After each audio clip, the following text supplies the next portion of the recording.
and they don't know what's right or what's wrong, what's real or what's false, what's true, what's false, what's up, what's down, what's left, what's right, what's good, what's bad, what's pure, what's dirty, what's innocent, what's evil.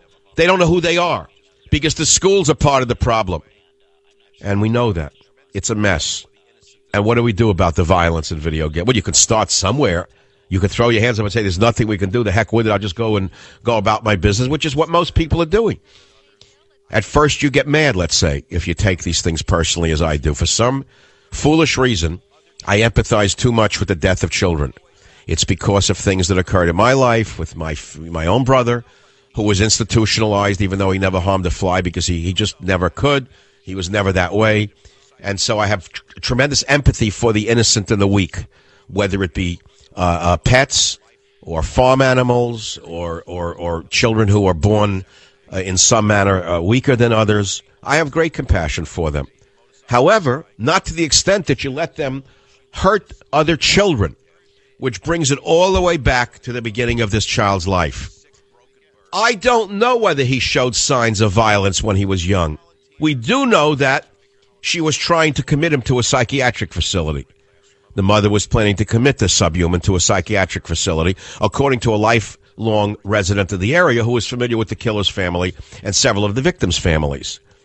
And, as I predicted on Friday, the modus operandi is that he believed she loved this school more than she loved him, and that she loved these children more than she loved him because he was a sick, broken bird, if you want to put it in that way.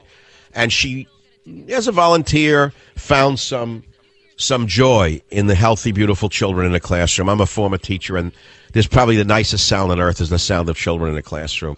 It brings back another memory. I remember when I was young, I learned so much from relatives who didn't even know they were teaching me anything. I used to listen in the other room to older people talking. And I remember hearing from relatives from Brooklyn. I couldn't even tell you their names to this day. And one of them had been a teacher.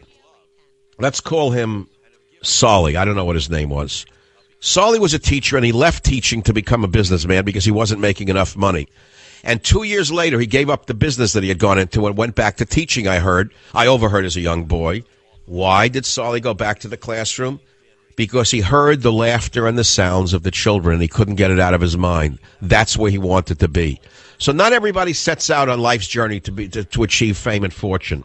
Some set out for the sheer joy and love of living and of giving joy and love, and most of them become teachers. Certainly none of them become politicians. I would hope some of them become talk show hosts. I don't know. It's easy.